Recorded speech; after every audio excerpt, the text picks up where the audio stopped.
মুসা আলাইহিস সালাম এই পাহাড়ে উঠে কথা বলতেন কার সাথে? তাওরাতের মতো কিতাবকে আল্লাহ তাআলা কাঠের তক্তার মধ্যে লিখে এই পাহাড়ের উপর নাজিল করেছে। কাঠের তক্তা চিনেন? কাঠ দিয়ে মোটা মোটা তক্তা বানায় না? আল্লাহ নিজ হাতে তাওরাত লিখে এই কাঠের তক্তাগুলো সাইয়েদনা মুসা আলাইহিস সালামকে দিলেন, বললেন যাও, এটার মধ্যে হেদায়েত আছে, নূর আছে, বুরহান আছে, নিয়ে যাও, বনি ইসরাইলের কাছে দাওয়াতের বাণী পৌঁছে দাও, তুমি বার্তা বাহো, যাও। সাইয়েদনা মুসা আলাইহিস সালাম দেখলেন ছোট্ট ছোট্ট কিছু কাঠের ফলকার তক্তা, ভাবলেন কাঁধের মধ্যে তুলে নিয়ে যাই, এর চেয়েও কত ভারী ভারী জিনিস আমি মুসা কাঁধের মধ্যে তুলে বেড়াই। কিন্তু সাইয়েদনা মুসা আলাইহিস সালাম তক্তার মধ্যে হাত দিয়ে দেখে কাঁধে উঠাবে তো দূরের কথা, নাড়াতেই পারে না। সুবহানাল্লাহ পড়ে। কাঁধে উঠাবে তো দূরের কথা, কি করতে পারে না? নাড়াতেই পারে না। মুসা আলাইহিস সালাম ভাবলেন এদিক দিয়ে মনে হয় শক্ত, ওদিকে মনে হয় নরম, ওদিক দিয়ে ধরি, ওদিকে টান দেয়, ওদিকেও নড়ে না, মাঝখানে ধরে টান দেয়, নড়ে না। ঘটনা কি? এর চেয়ে কত বড় তক্তা কাঁধে লয়ে ঘুরি, আর এগুলো নড়ে না কেন?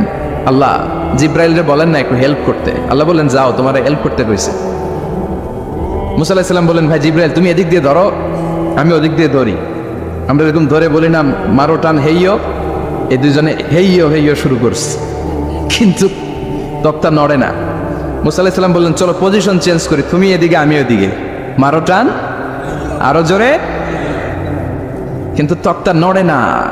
মুসা আলাইহিস সালাম বললেন আল্লাহ জিব্রাইলের যে সঙ্গী ফেরেশতা 11 বলো না একটু হেল্প করতে? আল্লাহ বলে যাও হেল্প করে আসো। এবার সবাই মিলে মারো টান আরো জোরে, গায়ে যত জোর আছে। মুসা আলাইহিস সালাম তক্তা ধরে টান দিলেন, টানের চোটে প্রত্যেকটা লোমকূপ দিয়ে ঘাম বেরোতে শুরু করে, এক একটা টানে কোমরের রক ছিঁড়ে যাওয়ার অবস্থা, কিন্তু তক্তা নড়ে। আল্লাহ ডেকে বললেন মুসা রক ছিঁড়ার দরকার নাই, আর ঘেমে অস্থির আর ঘর্মাক্ত হওয়ার দরকার নাই, আসলে তক্তার এত ওজন না, কিন্তু তক্তার মধ্যে যেই বাণীগুলো আছে বাণীগুলো কার? এটা আমার বাণী রে মুসা, এগুলো আমার কথা, এগুলো আমার দেওয়া কিতাব, এগুলো সাধারণ দুনিয়ার বাণী নয়, সাধারণ কথা নয়। এই জিনিসটা বোঝাবার জন্য তক্তার ওজন আমি বাড়িয়ে দিয়েছি, এবার ফেরেশতার সাহায্যের দরকার নাই, নিজেই টান দাও, দেখবা উঠাতে পারবা। সাইয়েদনা মুসা আলাইহিস সালাম এখন দেখে টান দিয়ে কাঁধে নেওয়া যায়। সুবহানাল্লাহ পড়ে। এই যে তুর পাহাড় তিনি মুসা আলাইহিস সালামকে দিয়েছিলেন, যেই পাহাড়ের উপরে, পাহাড়টার নাম তাওরাত কিতাব যে তিনি দিয়েছিলেন, যে পাহাড়ের উপরে, এই পাহাড়টার নাম কি? তুর পাহাড়। বিশ্বনবী মেরাজে যখন গিয়েছিলেন সাইয়েদনা জিব্রাইল এই তুর পাহাড়ে বিশ্বনবীকে নামিয়ে বললেন অন্ধকার, ইয়া রাসূলুল্লাহ উদুল্লাহ, আল্লাহর কাছে দোয়া করেন। বিশ্বনবী বললেন জিব্রাইল দোয়া করলাম, কিন্তু কোন জায়গায় কোন পাহাড়ের উপরে আমারে নামালা? আমি তো এলাকা চিনি না, পাহাড় চিনি না, কোন পাহাড় এটা? সাইয়েদনা জিব্রাইল বললেন নবী হাদিহি জাবাল মুসা তুরে সাইনা, এটা আপনার ভাই মুসার পাহাড়, তুর পাহাড়। সুবহানাল্লাহ। এটার চূড়ায় বিশ্বনবী দোয়া করেছেন। এবং ইয়াজুজ মাজুজের আক্রমণ থেকে বাঁচার জন্য ঈসা আলাইহিস সালাম কিয়ামতের আগে সব মুমিন বান্দাদেরকে নিয়ে তুর পাহাড়ের উপরে উঠবে। সুবহানাল্লাহ পড়ে। আমি নিজেই তুর পাহাড়ের উপরে উঠছি 2 বার জীবনে। আমি মিশরে ছিলাম তো, ওখানে আমি শিক্ষা সফরে 2 বার আমরা প্রায় তুরে সাইনাতে সফর করতাম। ঠান্ডা একটা এলাকা, মিশরে, পুরো মিশরে গরম, ওদিকে ঠান্ডা। 3 ধর্মের লোকদের জন্য এটা একটা তীর্থস্থান, সবাই যায়, ইহুদিরা যায়, খ্রিস্টানরা যায়, আমরাও যেতাম। মাঝরাতে তুর পাহাড়ে উঠতে হয়, ফজরের সময় পৌঁছতে হয়, আবার 7টা-8টার দিকে ব্যাক করতে হয়। 10টা-11টার পরে সূর্যের তাপে পাথরের পাহাড় এত গরম হয় ওখানে কোনো মানুষ দাঁড়িয়ে থাকতে পারে। আমরাও উঠতেছি কাঁধের মধ্যে ব্যাগ নিয়ে, খ্রিস্টানরাও উঠতেছে, ইহুদিরাও উঠতেছে। ওটার উপরে খ্রিস্টানদের একটা চার্চ আছে, গির্জা, ইহুদিদের আছে একটা ছোট্ট সিনাগগ। ইহুদিরা যে জায়গায় নামাজ পড়ে ওটার কি বলে? সিনাগগ। খ্রিস্টানরা যেটাতে নামাজ পড়ে ওটার বলে চার্চ, গির্জার। আমরা যেটাতে নামাজ পড়ি মসজিদ। আমাদের একটা মসজিদ আছে ছোট। ফজরের সময় উঠলাম, উঠে তাকিয়ে দেখি সূর্য কিরণে পুরো তুর পাহাড়ের সিলসিলাতুল জিবাল, পাহাড়ি রেঞ্জ ঝিকিমিকি আলোতে সূর্যের কিরণে চমৎকার এক আভা, রক্তিম আভা ধারণ করেছে। সবাই মিলে আল্লাহর কাছে দোয়া করলাম। এই তুর পাহাড়ের কসম কেটেছে কে? রব্বুল আলামিন বলেন ওয়াত-তিনি ওয়াজ-যাইতুনি ওয়া তুরি সিনিন ওয়া হাযাল বালাদিল আমিন। তিনের কসম, যাইতুনের কসম, তুর পাহাড়ের কসম, আর এই নিরাপদ শহরের কসম। এই নিরাপদ শহর দ্বারা উদ্দেশ্য হচ্ছে মাক্কাতুল মুকাররমা। নিরাপদ শহর দ্বারা কোন শহর উদ্দেশ্য? মক্কা। যে মক্কার আগের নাম ছিল বাক্কা। মক্কার আগের নাম সবাই বলেন বাক্কা। মক্কার নামে আল্লাহ কোরআন একটা সূরা দিয়েছে, সূরার নাম সূরাতুল বালাদ। লা উকসিমু বিহাযাল বালাদ ওয়া আনতা হিল্লুম বিহাযাল বালাদ, সুবহানাল্লাহ পড়ে। আবার এই শহরের নাম দিলেন আল্লাহ উম্মুল কুরা, জনপদ সমূহের মা। এই শহরের মধ্যে যারাই প্রবেশ করবে নিরাপত্তা দিবে কে? আবার এই শহরের মাঝখানে আল্লাহ এমন একটা ঘর তৈরি করেছে, গোটা বিশ্বের সব মুসলমান ওই ঘরের দিকে মাথা নুইয়ে সিজদায় লুটিয়ে পড়ে। সুবহানাল্লাহ পড়েন। ইন্না আউওয়ালা বাইতি উদিআ লিন-নাস লাল্লাযী বিবাক্কাতা মুবারাক। এই কাবা ঘরকে কেন্দ্র করে প্রতিদিন 120টা রহমত নাজিল হয়। চিল্লায় বলেন তো কয়টা? 60 লিত-তাইফিন, 60টা রহমত যারা তাওয়াফ করে তাদের জন্য। 40 লিল-মুসাল্লিন, 40টা রহমত যারা নামাজ পড়ে তাদের জন্য। 60 আর 40 কত? বাকি আছে কয়টা? ওয়ালা 20 লিন-নাযিরিনা ইলাল কাবা, বাকি 20টা রহমত যারা তাওয়াফও করে না, নামাজও পড়ে না, শুধু কাবার দিকে তাকিয়ে থাকে। সুবহানাল্লাহ পড়েন। আবার কাবার 4টা কর্নার আছে, একটা কর্নারের ভেতরে একটা পাথর আছে, এটাকে বলে ব্ল্যাক স্টোন কর্নার, হাজরে আসওয়াদের পাথর। এই পাথরে যেই চুমো দেয়, পাথর ওই চুমোদানকারীর জীবনের সব গুনাহ টেনে শুষে সব নিয়ে যায়। কিয়ামতের দিন আল্লাহ হাজরে আসওয়াদের 2টা ঠোঁট দিবেন, 2টা চোখ দিবেন, আর দাঁড় করিয়ে দিবেন। আল্লাহর সামনে দাঁড়িয়ে দাঁড়িয়ে হাজরে আসওয়াদ সুপারিশ করবে। আল্লাহর কাছে বলবে, আল্লাহ এই লোকটা আমারে চুমো দিয়েছে, তার জন্য জাহান্নামের আগুন হারাম করে দাও। এই হাজরে আসওয়াদ পাথরের জন্য আমরা চুমো দিতে পারি, আল্লাহ তৌফিক দাও। জোরে বলেন আমিন। এই নিরাপদ শহরের কসম, শহরটার নাম মক্কা। চিল্লায় বলেন শহরটার নাম। এটার মাঝখানে একটা ঘর আছে, আল কাবা আল মুশাররাফা। লক্ষ লক্ষ মানুষ এই কাবা কেন্দ্রিক প্রতিদিন ছুটতে থাকে। আল্লাহ বলেছেন এটা মাসাবাতাল লিন-নাস, মানুষের মিলন কেন্দ্র। লক্ষ লক্ষ মানুষ এই কাবাকে ঘিরে নামাজ পড়ে। প্রতিটা জুমার দিন 10 লাখেরও মোর দেন 1 মিলিয়ন মুসল্লি কাবার চারদিকে জুমার সালাত আদায় করে। সুবহানাল্লাহ পড়েন। আজান হওয়া মাত্রই মৌমাছির মতো মানুষগুলো ছুটতে থাকে। কাবার আজান শুনেছেন? আল্লাহু আকবার, আল্লাহু আকবার,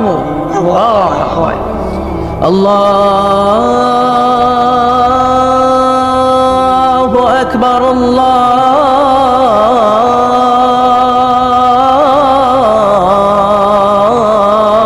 আকবার। কি সুরেলা আজান, কাবার আজান। আজান হতে দেরি, আজান হতে দেরি। যদি 20-30 তলা হোটেলের কোনো ছাদ থেকে আপনি খেয়াল করেন, দেখবেন মৌমাছির মতো ডানে বায়ে সামনে পেছনে চারিদিক থেকে সারে আল হিজরা দিয়ে, সারে আজিয়াত রোড দিয়ে, কাজ্জা দিয়ে, জারওয়াল দিয়ে, মেসফালা দিয়ে, ইব্রাহিম খালিলি দিয়ে মানুষগুলো কাবার দিকে ঢুকতে শুরু করেছে, ঠিক কিনা? আবার বিশ্বনবী বলতেন, মক্কা তো হাব্বুল বিলাদ ইলাইয়া, মক্কা শহর আমার কাছে সব চাইতে প্রিয় শহর। লাউলা উখরিজিতু লামা খারাজিতু, মক্কার কুরাইশরা কাফেররা যদি এই শহর থেকে জোর করে আমারে বের করে না দিত, আমি কোনোদিন মক্কা ছেড়ে দূরে যেতাম না। সুবহানাল্লাহ পড়ে। বিশ্বনবীর জন্মস্থান এই শহর, যেখানে বিশ্বনবী জন্মেছেন ওইখানে আছে মাকতাবা, লাইব্রেরি। কি আছে? হজ উমরা যারা করেছেন তারা দেখবেন ওখানে গেলেই ফ্রিতে বই দেয়। কি দেয়? বিশ্বনবীর জন্মস্থানে গেলে যেই ভাষার হন, বাঙালি গেলে বাংলায়, ইংরেজ গেলে ইংরেজিতে, পাকিস্তানিরা গেলে হিন্দিতে, সবাইকে ফ্রিতে বই দেয়া হয়। তার মানে বিশ্বনবীর জন্মস্থানে গেলেই বই পাওয়া যায়, ঠিক কিনা? বিশ্বনবীর জন্মস্থানের ঠিক পাশেই আবু জাহেলের জন্মস্থান। ওইখানে কি আছে জানেন? হ্যাঁ, হাম্মাম আবি জাহাল। বাঙালি হাজিদের বুক ভরা ঘৃণা তার জন্য। বাঙালি হাজিরা বলে, আবু জাহিল্লার টয়লেট কই, যাইয়া সব ভরাই দিয়ে আসুন। জেদ্দাতে নেমেই খুঁজতে আরম্ভ করে, আবু জাহিল্লার টয়লেট কই। সবাই বলে, এই না জেদ্দায় আসলেন, মক্কা তো 80 কিলো দূরে, আপনি যাবেন, ওমরা করবেন, বিশ্রাম নেবেন হোটেল, এরপরে জেয়ারা যখন করায় তখন ওখানে নেয়। কিন্তু নাইম্মা কই আবু জাহিল্লার টয়লেট কই। কি ক্ষোভ তার প্রতি, না? কি ক্ষোভ আর ঘৃণা। আর বিশ্বনবীর জন্য অন্তর ভরা ভালোবাসা আছে না নাই? এজন্য ইসলাম হচ্ছে শান্তির ধর্ম। জঙ্গিপনা যারা করে, সন্ত্রাসবাদের কথা যারা সমাজে উস্কে দেয়, তাদের জন্য ইসলামে কোনো শান্তি নাই। আবু জাহেল ছিল সন্ত্রাসদের লিডার, ঠিক কি না? Leader of the all terrorist, কুখ্যাত ইন্টারন্যাশনাল সন্ত্রাসী আবু জাহেল। আর বিশ্বনবী ছিলেন মুজাহিদ। বিশ্বনবী কি ছিলেন? মুসা আলাইহিস সালাম ছিলেন মুজাহিদ। ফেরাউন ছিল কুখ্যাত সন্ত্রাসী আর জঙ্গি, ঠিক কিনা? সাইয়েদনা ইব্রাহিম ছিলেন মুজাহিদ আর নমরুদ ছিল জঙ্গি, ঠিক কিনা? যারা ইসলামের পক্ষে কথা বলে তারা মুজাহিদ, আর যারা ইসলামের বিপক্ষে তারা সন্ত্রাস আর জঙ্গি। চিল্লায় বলেন ঠিক কিনা? সে আল্লাহ ডেকে বললেন, গোলামুত্তিনি ওয়াজ-যাইতুনি ওয়া তুরি সিনিন ওয়া হাযাল বালাদিল আমিন। 3 ফলের কসম, জাইতুনের কসম, তুর পাহাড়ের কসম, বিশ্বনবীর জন্মস্থান মক্কাতুল মুকাররমার কসম। 4টা জিনিসের কসম কেটেছে কে? কয়টা জিনিসের? 4টা জিনিসের কসম কেটে আল্লাহ একটা কথা বলবেন। ওই কথাটার গুরুত্ব বেশি না কম? লাকাদ খালাকনাল ইনসানা ফি আহসানি তাকওয়িম। সবাই পড়েন, লাকাদ খালাকনাল ইনসানা ফি আহসানি তাকওয়িম। নিশ্চয় আমি মানুষের চেহারাটারে, আকৃতিটারে বড্ড চমৎকার আকৃতি দিয়ে তৈরি করেছি। সুবহানাল্লাহ। মানুষের মতো কোনো সুন্দর প্রাণী পৃথিবীতে নাই, আছে? গরু দেখবেন সবগুলোর চেহারা একরকম, কুকুরের অলমোস্ট সব কুকুরের কেন্দ্রীয় চেহারা এক, সব ছাগলের কেন্দ্রীয় চেহারা এক, কিন্তু একটা মানুষের সাথে আরেকটা মানুষের চেহারা মিলে। আমার সাথে হুজুরের চেহারার মিল আছে, হুজুরের সাথে ভাইয়ের, ভাইয়ের সাথে আপনার। 700 কোটি মানুষ নাকি পৃথিবীতে এখন আছে। এই 700 কোটির সাথে একটা লগে আরেকটার মিলে? কত 700 কোটি ময়রা কবরে ভূত হয়ে রয়েছে, একটার সাথে আরেকটার মিল ছিল? আরো কত 700 কোটি যে কিয়ামতের আগে আসবে, একজনের সাথে আরেকজনের চেহারার কোনো মিল খাবে? এরপর আপনি হিউম্যান অ্যানাটমি নিয়ে গবেষণা করেন, পায়ের পাতা থেকে শুরু করে মাথার তালু পর্যন্ত একটার পর একটা অঙ্গ এমন ভাবে আল্লাহ তৈরি করেছে, পৃথিবীর কোনো ডিজাইনারের কোনো ডিজাইন দ্বারা এটাকে মাপজোক আর পরিমাপ করা সম্ভব না। চিল্লায় বলেন ঠিক কি না?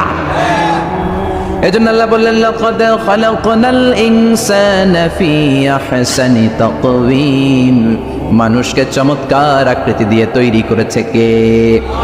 আমাদের যেই অঙ্গটা ঠিক যেখানে বসানো দরকার, ঠিক সেই অঙ্গটা আল্লাহ তাআলা ওইখানেই বসিয়েছে, ঠিক কিনা? আল্লাহর সৃষ্টির মধ্যে কোনো খুঁত ধরার, ভুল ধরার ক্ষমতা কারো আছে? এক লোক বট গাছের তলায় বসে বিশ্রাম নিচ্ছে, আর বট ফল দেখে অবাক যে এত মোটা বট গাছ, ফলগুলো এত ছোট। বট ফল ছোট হয় না নাকি এত বড়? আর পাশে ছিল কুমড়া গাছ, লাউ গাছ। আল্লাহরে গালে দিতেছে, আল্লাহর কি রুচি! চিকন চিকন কুমড়া গাছ, চিকন চিকন লাউ গাছ, এত বড় ফল, আর ইয়া মোটা বট গাছ, এতটুকু ফল। আল্লাহরে গালি দিতে দিতে ঘুমাই গেছে। আল্লাহরে গালি মারতে মারতে কখন যে ঘুমাই গেছে নিজেও জানে। হঠাৎ একটা বট ফল পড়ছে একেবারে নাকে, লাফ দিয়ে উঠেছে। উঠে দেখে নাক দিয়ে রক্ত বেরোচ্ছে, ব্লিডিং। নাকের রক্ত মুছে আর পড়তে আরম্ভ করছে আলহামদুলিল্লাহ। কি পড়ে? মনে মনে কয়, আল্লাহরে কেন গালি দিলাম? ওই কুমড়া যদি এইখানে হইতো, ওই লাউ যদি এইটার উপরে হতো, কুমড়া যদি একটা নাকের উপরে পড়তো, আমি নিজেই কুমড়া হয়ে যাইতাম, ঠিক কিনা? সুবহানাল্লাহ পড়েন। মা খালাকতা হাদা বাতিলা। এমনি এমনি আল্লাহ কিছু বানায় নাই, যেখানে যেটা যতটুকু দরকার সেটা করে দিয়েছে কে? চোখ যেখানে থাকা দরকার চোখ দিছে কে? আল্লাহ। নাক যেখানে দরকার নাক দিছে কে? চোখ কান এদিকে না হয়ে যদি অন্যদিকে হয়তো সুবিধা হইতো। চোখ দুইটা মনে করেন এদিকে নাই, আছে এদিকে, এদিকে একটা চোখ, এদিকে সুবিধা হইতো। খাওয়ার সময় আমরা প্রথমে দেখি, নাক দিয়ে শুকি, তারপরে মুখে মারি, ঠিক কিনা? তো চোখ যদি পিছনে হইতো, প্রত্যেকটা খাবার নিয়ে চোখে দেখানো লাগতো এইভাবে, তাই না? নাকও যদি এইখানে না হয়ে এদিকে নাকটা হইতো, খাবার নিয়ে গ্রান শুকতে চাইলে পেছনে নিয়ে। দেখেন কি সেটিং! চোখ যদি এইখানে না থেকে মাত্র 2 ইঞ্চি উপরে যদি আল্লাহ দিত, এদিকে একটা চোখ এদিকে একটা চোখ, সেজদা দিতে পারতেন? চোখ বন্ধ করে সেজদা দেওয়া লাগতো, ঠিক কিনা? ফুটবল খেলতে পারতেন? ফুটবলে হেড দিলে ডিমের মতো পোস্ট হয়ে যেত চোখ দুইটা। সুবহানাল্লাহ পড়বেন না? দেখেন কানের কি সেটিং! কান যদি এইখানে না দিয়ে এই কানটা আল্লাহ এই বগলের নিচে দিত, আর এই কান যদি এই বগলের নিচে দিত, আজকে ওয়াজ শুনতেন কেমনে? এমনি। হাত তোলেন সবাই।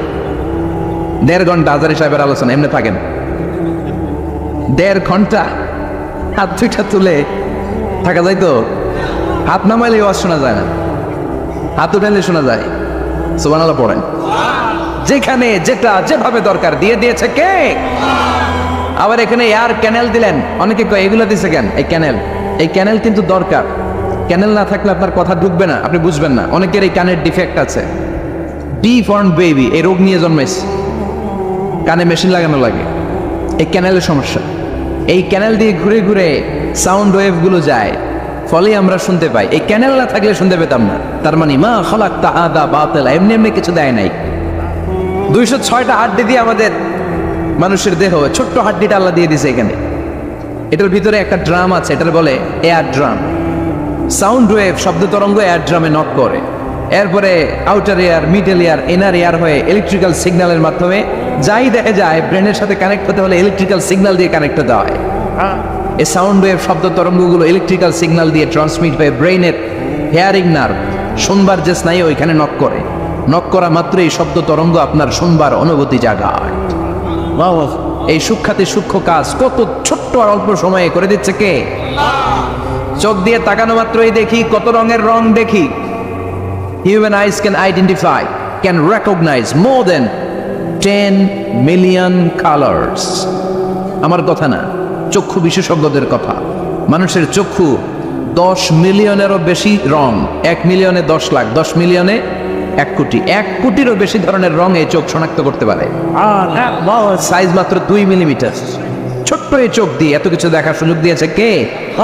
এই দুটি চোখ দিয়েছি বলে দেখো যে কত অপরূপ নয়নাভিরাম, খেতে খামারের জোড়ায় জ্বালা বিধুরধু।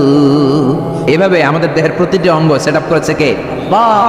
আল্লাহু আকবার। এজন্য রব্বুল আলামিন বলেন লাকাদ খালাকনাল ইনসানা ফি আহসানি তাকওয়িম, আমি মানুষকে সবচাইতে সুন্দর আকৃতিতে তৈরি করেছি।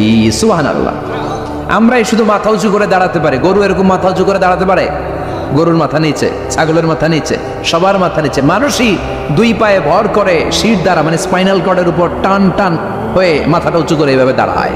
পৃথিবীতে একটাই সৃষ্টি, এজন্য আল্লাহ সৃষ্টির নাম দিয়েছে আশরাফুল। যে মাখলুকাতের কাছে নূরের ফেরেশতাও সেজদা দিতে বাধ্য হয়েছে, ঠিক কি না? আশরাফুল মাখলুকাত বানালেন। এত বৈচিত্র্য মানুষকে আল্লাহ দিয়েছেন, বিবেক দিয়েছেন, আবেগ দিয়েছেন, বাক শক্তি, কথা বলার ক্ষমতা। কোনো প্রাণীর আছে? সুবহানাল্লাহ কইবেন না? বিবেক দিয়েছেন, আবেগ দিয়েছেন, বাক শক্তি দিয়েছেন, উপলব্ধি করবার মতো ক্ষমতা দিয়েছেন। আশরাফুল মাখলুকাত বানিয়েছেন এই মানুষকে। এই মানুষের মধ্যে আল্লাহ অনেক ক্যাপাসিটি দিয়েছেন। আবার আল্লাহ বললেন ওমিন আয়াতিহি খালকুস সামাওয়াতি ওয়াল আরদি ওয়াখতিলাফু আলসিনাতিকুম ওয়া আলওয়ানিকুম ইন্না ফি যালিকা লাআয়াতিন লিল আলিমিন। আমার সৃষ্টির মধ্যে অসাধারণ সৃষ্টি, আকাশ এবং জমিন সৃষ্টি, গায়ের রঙের ভিন্নতা, ভাষার ভিন্নতা। সুবহানাল্লাহ। আমরা কোন ভাষায় কথা বলি? কথা বলেন? আপনি কি মনে করছেন সারা ওয়ার্ল্ডে এই ভাষায় কথা বলে? ইন্ডিয়ানরা বলে হিন্দিতে, ইংরেজরা বলে ইংরেজিতে, আরাবিয়ানরা বলে আরবিতে, ঠিক কিনা? আমার দেশের বাইরের প্রথম সফর ছিল 2008-এ। সেই থেকে এক যুগ চলছে এখন সফর। ওই সফর যে কত দরকার ছিল, ওই সফরের আগে এই গ্লোবাল ইসলামকে দেখার সুযোগ আমার হয়নি। মানুষের যে কত ভিন্নতা, কত ভাষায় যে মানুষ কথা বলে। 2008 সালে আমি যখন আমার ইউনিভার্সিটিতে গেলাম, মাগরিবের সালাতের সময় পৌঁছেছি। আজান হওয়ার সাথে সাথে দেখলাম students of more than 100 nationalities they are coming out from their hostel to offer মাগরিব প্রেয়ার। মাগরিবের আজান দেখলাম হোস্টেল থেকে বিভিন্ন রঙের ছেলেপেলেরা মাগরিবের সালাত পড়ার জন্য বেরোচ্ছে। এক একটার কালার এক এক রকম, এক একটার ভাষা এক এক রকম। আমরা বাংলায় বললে আরাবিয়ানরা বুঝে না, আরাবিয়ানরা আরবিতে বললে ইন্ডিয়ানরা বুঝে না, ইন্ডিয়ানরা হিন্দিতে বললে ইংরেজরা বুঝে না, চাইনিজরা মান্ডারিনে বললে কেউ বুঝে না। চিয়াং ফিয়াং জিয়াং এগুলো হচ্ছে চাইনিজ ভাষা। ইয়াং শিয়াং দিয়ে যখন কথা বলে কেউ বুঝে না। প্রথম মাগরিবের সালাত পড়ে আমি প্রথম নিগ্রো মানুষ আবিষ্কার করলাম। এর আগে কোনোদিন কালো মানুষ দেখি নাই। সালাম ফিরায় ডানে দেখে এক নিগ্রো, বায়ে দেখে আরেক নিগ্রো। আমি মনে করছি কিরামান কাতিবিন। এই নিগ্রো দেখে আমি দিছি দৌড়। সবাই কই দৌড়ান কেন? আমি বললাম এরা কারা? আমারে বলা হলো এরা আপনার বন্ধু। এরা কি? এই কালো লোক নাকি আমার বন্ধু। বললো 5 বছর এই নিগ্রোদের সাথে আপনার থাকতে হবে। 100টারও বেশি দেশের ছাত্র আমরা একসাথে থেকেছি। কারো ভাষা কেউ বোঝে না, কারো গায়ের রঙের সাথে কারো গায়ের রঙের মিল নাই। চিল্লায় বলেন সুবহানাল্লাহ। এজন্য রব্বুল আলামিন বললেন লাকাদ খালাকনাল ইনসানা ফি আহসানি তাকওয়িম, আমি মানুষকে চমৎকার আকৃতিতে তৈরি করেছি। সুম্মা রাদাদনাহু আসফালা সাফিলিন, তারপর মানুষকে আমি আবার নিম্নমুখী করেছি। মানুষের সৌন্দর্যটা সবসময় থাকে না। এই যে যুবক অবস্থায় আমাদের কি সুন্দর চামড়া, কি সুন্দর দেহ, বয়স যখন 70-80 হবে এরকম থাকবে? কথা বলেন না। এই কালো দাড়িগুলো সাদা হয়ে যাবে, বয়সের ভারে মিজানুর রহমান আজহারি নুজ্জ হয়ে যাবে, লাঠি লাগবে।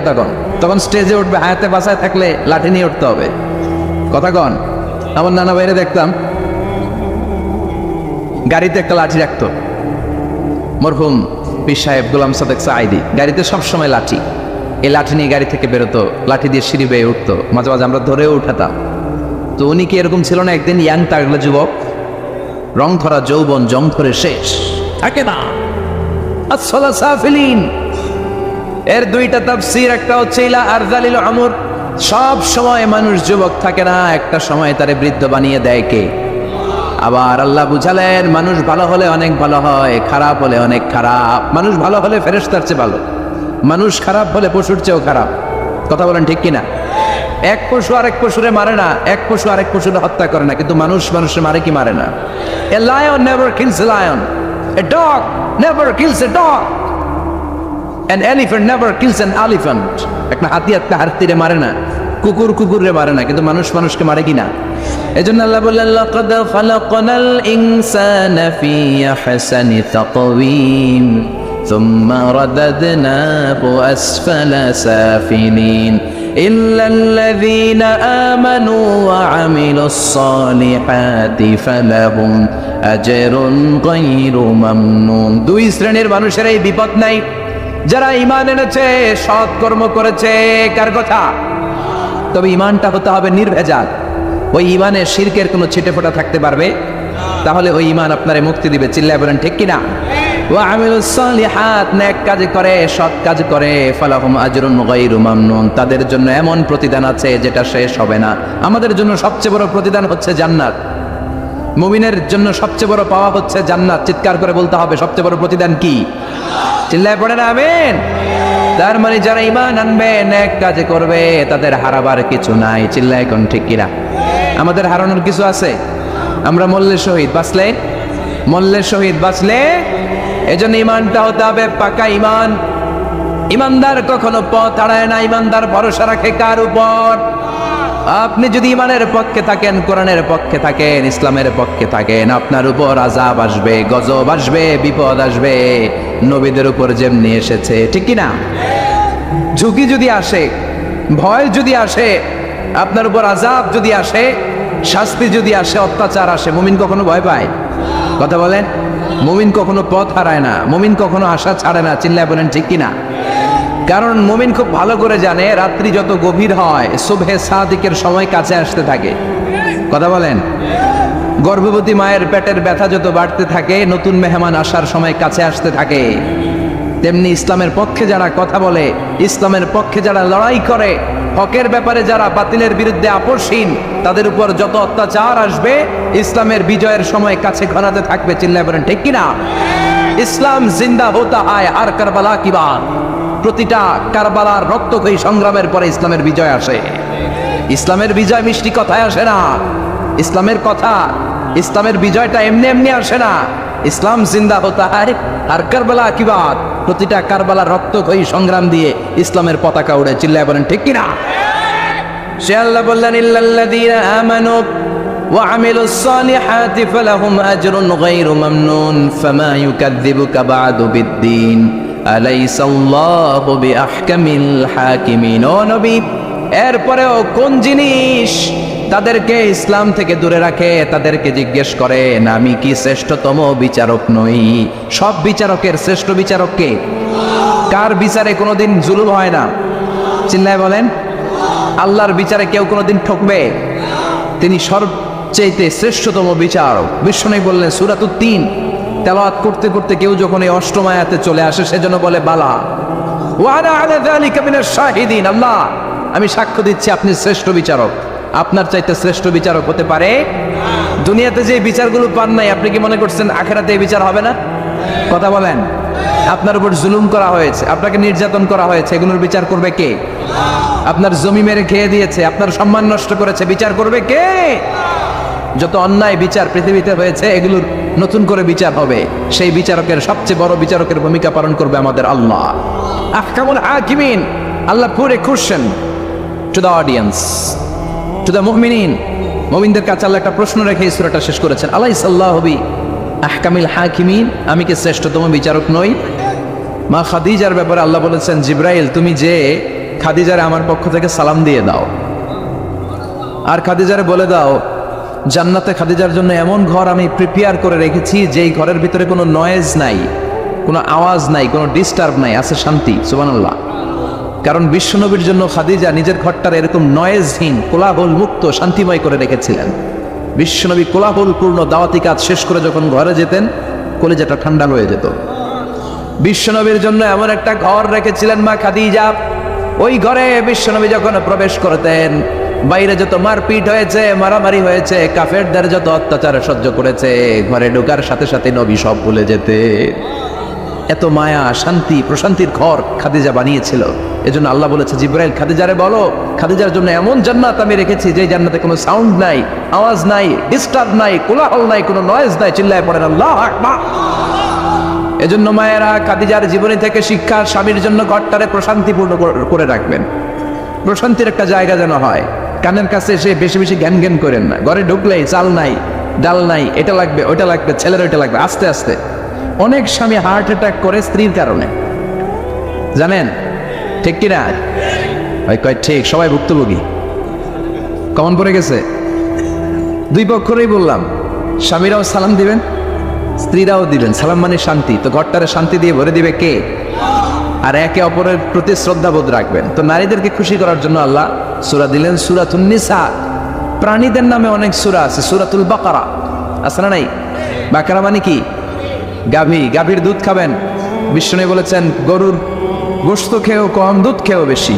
আলাইকুম বিআলবানিল বাকার, তোমাদের উচিত গরুর দুধ খাওয়া। ফাইন্নাহা তুরাম্মু মিনাল আশজার, কেননা গরুর দুধ এটা হচ্ছে সবুজ ঘাস আর পাতার নির্যাস। ফিলাবানিহা শিফা, গরুর দুধে আছে শিফা। ও ফি লুহুমিহা দা, গরুর গোশতে আছে রোগ।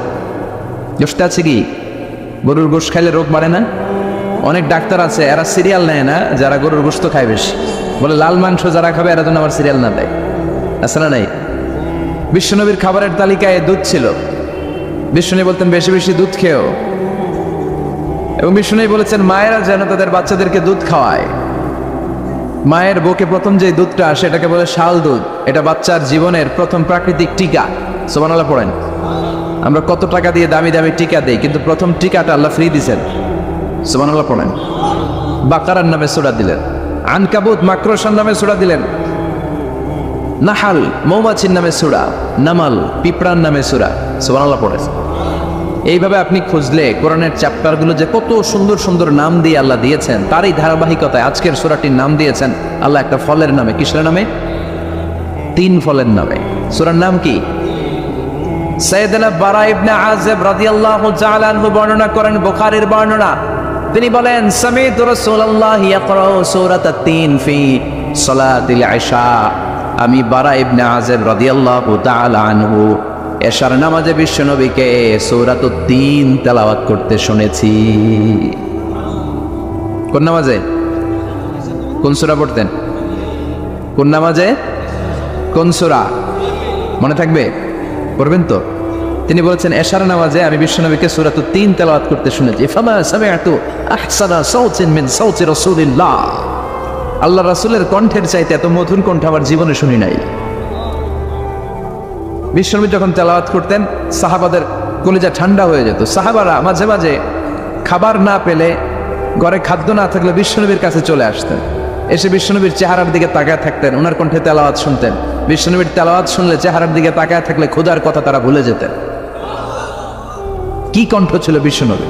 অনেকে বলে সাইয়েদনা দাউদ আলাইহিস সালামের কণ্ঠ ছিল অনেক চমৎকার, এটা ঠিক, কিন্তু বিশ্বনবীর চাইতে বেশি সুন্দর না। আকাবা উপসাগরের তীরে বসে সাইয়েদনা দাউদ যখন তেলাওয়াত করতেন, সাগরের মাছগুলো সাগর ছেড়ে ডাঙায় চলে আসতো, বনের পশু বন ছেড়ে বাইরে আসতো, আকাশের পাখি আকাশ ছেড়ে দিয়ে নিচে নেমে আসতো। কিন্তু বিশ্বনবীর কণ্ঠটা এর চেয়েও বেশি সুন্দর ছিল। সুবহানাল্লাহ পড়া। বিশ্বনবী সারাদিন যে কোরআনের আয়াতগুলো নাজিল হয়েছে, প্রত্যেক রাত্রে এশার নামাজের পর ঘরের মধ্যে বসে বসে আয়াতগুলো তেলাওয়াত করতেন। আর মক্কার আবু জাহেল, উতবা, শাইবা, ওয়ালিদ ইবনে মুগীরা সবাই লুকিয়ে লুকিয়ে তেলাওয়াত শোনার জন্য বাড়ির চিপায় চলে আসতো। আবু জাহেল, উতবা, শাইবা এটা কি বিশ্বনবীর পক্ষের লোক না বিপক্ষের? বিপক্ষের লোক হয়েও নবীর কণ্ঠের তেলাওয়াত শোনার জন্য পাগল। তাইলে কণ্ঠটা কি নরমাল কণ্ঠ ছিল? যেন তেন কণ্ঠ ছিল?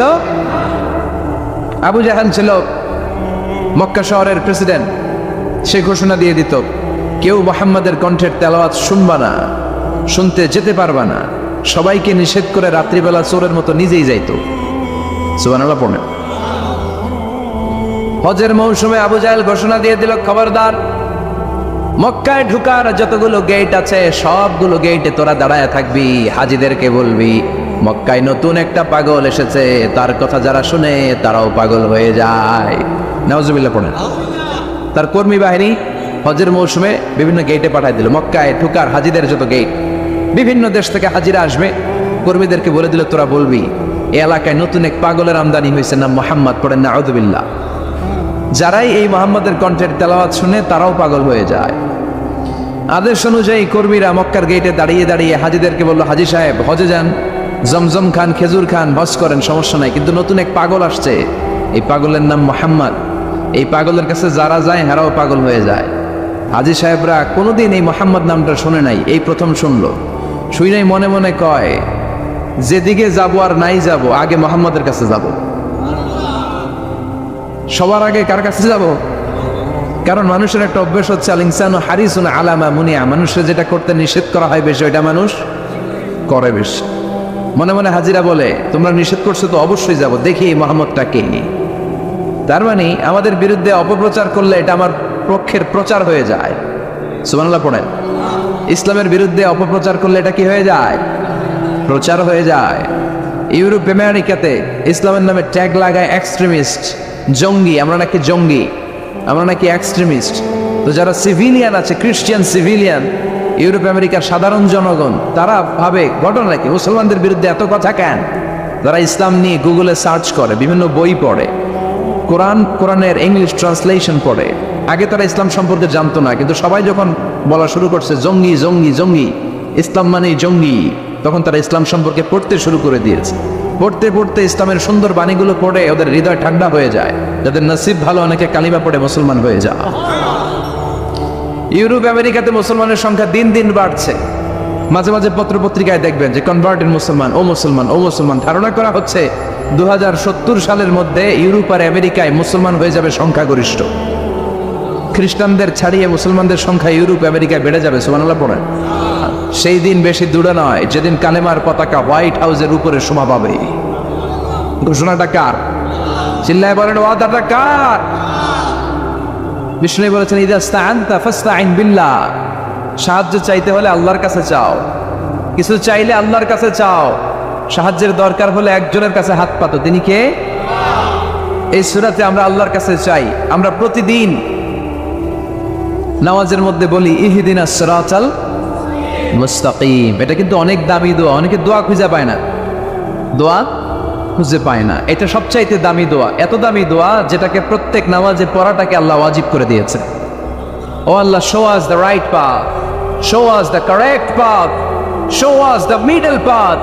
আল্লাহ, আপনি আমাদেরকে মধ্যম পন্থাটা দেখান, সঠিক রাস্তাটা দেখান, যে রাস্তায় আপনি দুনিয়াতে উঠে যাবেন আর হাঁটতে হাঁটতে দেখবেন এই রাস্তার শেষ মাথা ঢুকে গিয়েছে জান্নাতে।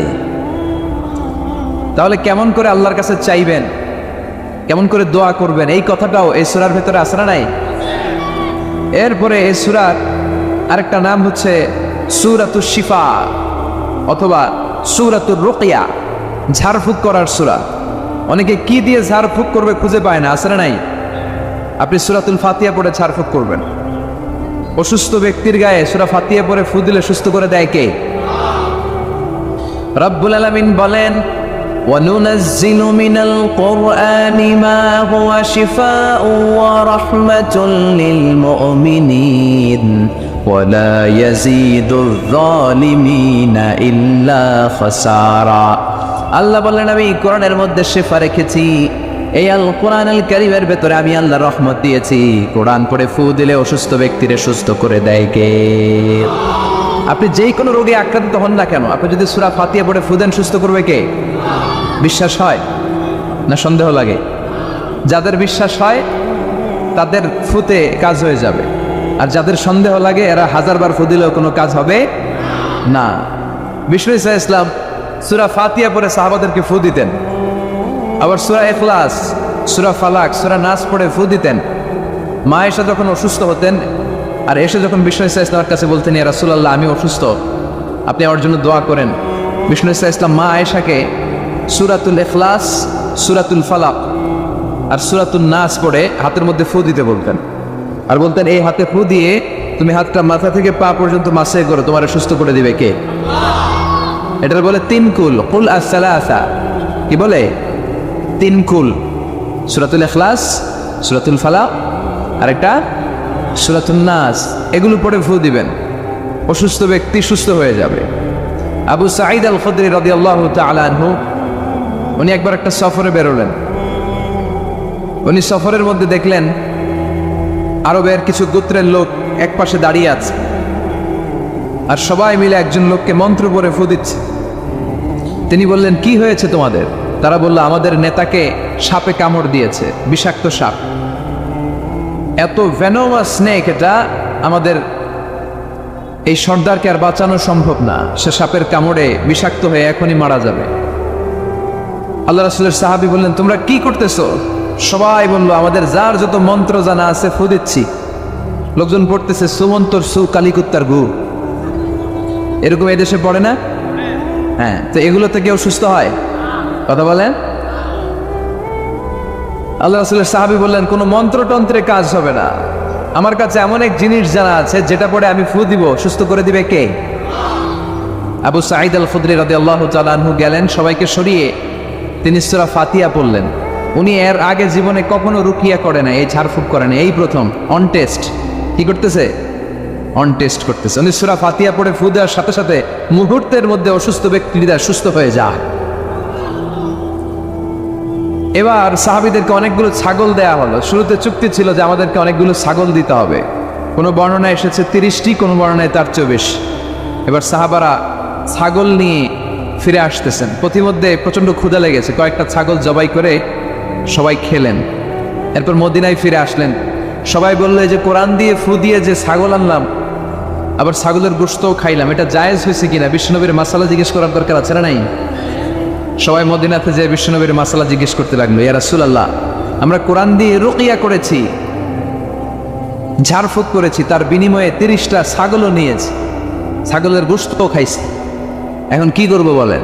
বিশ্বনবী বললেন, কিছু করা লাগবে না, আরো খাও, খাও, কোনো সমস্যা নাই, কারণ তোমরা কোরআনের দাম বাড়ায় দিছো, এটা জায়েজ হয়েছে। আর তোমরা ভাগ বটোয়ারা করে ছাগল নেওয়ার পরে ছাগলের গোশত কিছু থাকলে আমারও দিও। সুবহানাল্লাহ পড়বেন না? সূরাতুল ফাতিহা, এটাকে বলে সূরাতুর রুকিয়া, সূরাতুশ শিফা। পৃথিবীর অনেক দেশে, মুসলিম দেশে, ওখানে আমি দেখেছি রুকিয়া সেন্টার আছে। কি সেন্টার? আর আমগো দেশে আছে কবিরাজির সেন্টার। কথা কন, আমগো দেশে কি সেন্টার? কবিরাজির সেন্টার। আমাদের চকরিয়া আছে। কি দিয়ে করে এগুলা? হ্যাঁ, গাছের পাতা টাতা, হ্যাঁ, গাছের ঔষধি গুণ সমৃদ্ধ বনাজি যেই গাছ আছে, ওগুলোর ভেতর থেকে শিফা নেওয়া যাবে, সমস্যা নেই। কিন্তু ব্যাঙের ঠ্যাং, টিকটিকির লেজ আছে না নাই? এগুলো দিয়ে মন্ত্রতন্ত্র পরে তাবিজ দেয়, এগুলো নেওয়া যাবে? তাবিজ ঝুলানো শিরক, তাবিজ ঝুলানো শিরক। কোরআনের আয়াত দিয়ে তাবিজ দিলে কি হবে? ইখতিলাফ আছে। কেউ বলেছে কোরআনের আয়াত দিয়ে হলে জায়েজ, কিন্তু শক্ত যে মতামতটা, অথেন্টিক যেই অপিনিয়ন, সেটা হচ্ছে না, আপনি তাবিজ ঝুলাবেন না, কারণ বিষ্ণুনবী ঝুলায় নাই, আপনি রুকিয়া করবেন। তো পৃথিবীর অনেক দেশে তাদের ওখানে আছে রুকিয়া সেন্টার, আমাদের দেশে আছে কবিরাজ সেন্টার। এগুলো না করে আপনারা রুকিয়া সেন্টার করবেন। বিশ্বনবীর শিখানো যতগুলো পদ্ধতি আছে সবগুলোর ভেতরে বরকত আছে না নাই? বিশ্বনবী বলতেন, তোমরা কালিজিরা খাও, হাব্বাতুস সাউদা শিফাউন মিন কুল্লি দা ইল্লা সাম। বিশ্বনবী বলতেন, মৃত্যু ছাড়া এই কালিজিরা সব রোগের ঔষধ। এই কালিজিরা শুধু একটা রোগকে ভালো করতে পারে না, এই রোগটার নাম মৃত্যু। এটার কোনো চিকিৎসা আছে না। এরপর বিশ্বনবী মধু খাইতে বলতেন। মধু, কোরআনে বলা হয়েছে ফিহি শিফাউন লিন্নাস, মধুর ভিতরে মুমিনদের জন্য আছে রেমেডি, শিফা। আপনি মধু খাবেন, আপনারা সুস্থ করে দিবে কে? তো এই জন্য বিশ্বনবীর শেখানো সবগুলো জিনিসের ভেতরে বারাকা। বিশ্বনবী সিঙ্গা লাগাতেন। কি লাগাতেন? আরবিতে এটাকে বলে হেজামা। পৃথিবীর অনেক দেশে হেজামা সেন্টার আছে। কি সেন্টার? হিজামা সেন্টার। এই কাপিং বলে এটাকে, প্লাস্টিকের কাপিং লাগায়, দেহের ভেতরে যে দূষিত রক্তগুলো আছে, যেখানে পেইন হয়, ব্যথা হয়, টেনে এই দূষিত রক্তটা বের করে দিবে, আর আপনারা সুস্থ করে দিবে কে? বিশ্বনবী এই কাপিং করতেন। আমাদের বাংলাদেশে অনেক ওই যে সাপের খেলা দেখায় যে মহিলারা, এরাও এগুলো করে উল্টা পাল্টা। এরা গান বানায়, কয় পুখোয়াই জুখোয়াই, সিঙ্গা লাগায়, সাপের খেলা দেখায়, আছে না নাই? এই সাপের খেলা দেখাবে, পুখোয়াই জুখোয়াই বলবে, আসলে কিছু বের করতে পারে না। বিশ্বনবীর শিখানো যতগুলো পদ্ধতি আছে আমরা সেগুলো মানবো। ওগুলোর ভেতরে বরকত দিয়েছে কে? এখন গোটা বিশ্বের বিভিন্ন জায়গায় বিশ্বনবীর এই হিজামা, সিঙ্গা লাগানোটা, এটা ল্যাবরেটরিক্যালি প্রুভড হয়েছে যেটা স্বাস্থ্যকর। এবং আমি দেখলাম গত বিশ্বকাপে একজন ফুটবলার তারকা, সে তার দেহের অনেক জায়গায় সিঙ্গা লাগিয়েছে। আলহামদুলিল্লাহ পড়েন। তার মানে ইউরোপ, আমেরিকায়, গোটা বিশ্বে বিশ্বনবীর এই সুন্নাহগুলো ছড়াই দিচ্ছে কে? ওয়ালা বাইতা ওয়াবার ওয়ালা মাদার ইল্লা আদখালাহুল্লাহু হাযাদ দ্বীন। আল্লাহর ওয়াদা, আল্লাহ বলেছেন নবী, এই পৃথিবীতে এমন কোনো জঙ্গল থাকবে না, মরুভূমি থাকবে না, এমন কোনো ঘর থাকবে না, বাড়ি থাকবে না, এমন কোনো পাহাড় থাকবে না, এমন কোনো জায়গা থাকবে না যে জায়গায় আমি কালেমার কথা আর ইসলামের কথাকে পৌঁছায় দেব না। প্রতিটা জায়গায় ইসলামের কথাকে পৌঁছায় দিবে কে? কালেমার বাণীকে পৌঁছে দিবে কে? তাহলে অসুস্থ হলে কোন সূরা পড়ে ফু দিবেন? কথা বলেন। হুজুরের কাছে গেলে হুজুর এটা পড়েই ফু দেয়। আমাদের কাছে আসলে আমরা কি বানায় বানায় কিছু পড়তে পারবো না? আমরাও সূরা ফাতিহা পড়েই ফু দেই। তা আপনিও সূরা ফাতিহা পড়ে ফু দিবেন। আর আব্বা আম্মার কাছে দোয়া চাইবেন বেশি। কার কাছে? মায়ের দোয়া আল্লাহ কোনোদিন ফিরায় দেয়? কথা বলেন। ওগো মা তুমি এই ধরনের শ্রেষ্ঠ নেয়ামত, তোমারই পদ তলে রয়েছে জান্নাত। ওগো মা তুমি এই ধরনের শ্রেষ্ঠ নেয়ামত, তোমারই পদ তলে রয়েছে জান্নাত। আলহামদুলিল্লাহ পড়েন। সালাসু দাওয়াতিন মুস্তাজাবা, 3 ব্যক্তির দোয়া আল্লাহ ফিরায় না। এক হচ্ছে মুসাফিরের দোয়া, 2 হচ্ছে মজলুমের দোয়া, 3 হচ্ছে মায়ের দোয়া, বাবার দোয়া, ছেলে মেয়েদের জন্য হাত তুলে দোয়া করতে দেরি, ওই দোয়া কবুল হতে দেরি হয়। এজন্য মায়ের কাছে দোয়া চাইবেন তো, বাবার কাছে। গোটা পৃথিবীর সবগুলো পীর সাহেব মিলে যদি ফু দেয় আর আপনার মা যদি শুধু বিসমিল্লাহ বলে ফু দেয়, মায়ের দোয়া কবুল করে নেবে কে? কত বড় দামি সম্পদ আমাদের ঘরে আমরা জানি না। বিষ্ণু বলেছেন কিয়ামতের একটা আলামত হচ্ছে, কিয়ামতের আগ দিয়ে বিয়ের পর ছেলেগুলো মাকে ভুলে যাবে আর বউয়ের অন্যার পেছনে খালি ছুটবে, দৌড়াবে। বউ পাগলা, মারে ভুলা যায়, আছে না নাই? চকরিয়াতে মাশাআল্লাহ এগুলা নাই কি? বেশি সর্বনাশ। যুবক ভাইয়েরা এগুলো করবা না। আব্বা আম্মার কাছ থেকে দোয়া নিবা। খেয়াল রাখবেন, আপনি যত নামাজ পড়েন, আপনি যত রোজা করেন, আপনি যত ইবাদত করেন, আপনি যত হজ করেন, যত দান করেন, আপনার আব্বা আর আপনার আম্মা যদি আপনার উপর নাখোশ থাকে, আপনার ইবাদত আপনারে বাঁচাতে পারবে না। আপনি সেজদা দিতে দিতে কপালে দাগ ফেলেছেন, এই কালো দাগে আপনারা কিছু করে দিতে পারবে না যদি আব্বা আম্মা আপনার বিরুদ্ধে আল্লাহর কাছে নালিশ করে। এজন্য আব্বা আম্মার কাছ থেকে দোয়া নিতে রাজি আছেন তো? আর অসুস্থ হলে কি পড়ে ফু দিবেন? সবাই বলেন, মনে থাকবে? পেটে ব্যথা, মাথায় ব্যথা, ডায়াবেটিক্স, গ্যাস্ট্রিক, আলসার, সবাই বলেন কোন সূরা? হ্যাঁ, প্যারাসিটামল 3 বেলার মতো। সব রোগের জন্য কোন সূরা? চিল্লায় বলতে হবে কোন সূরা? ফাতিহা।